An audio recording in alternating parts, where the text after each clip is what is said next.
Guardi, in sintesi è una variante che riguarda la relazione illustrativa, le norme tecniche e 4 tavole,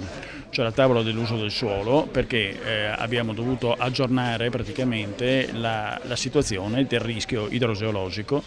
ma anche del rischio sismico nel Veneto, che purtroppo negli ultimi 2 o 3 anni ha subito dei cambiamenti profondi.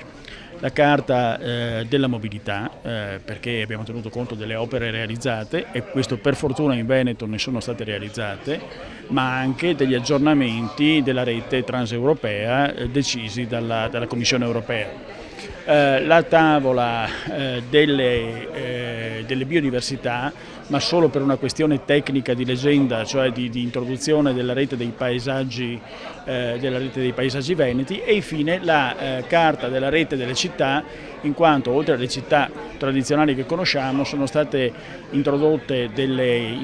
queste sono state integrate con delle piattaforme insediative che sono quelle poi dell'area centrale veneta, a ovest del veronese, dell'area pedemontana e dell'area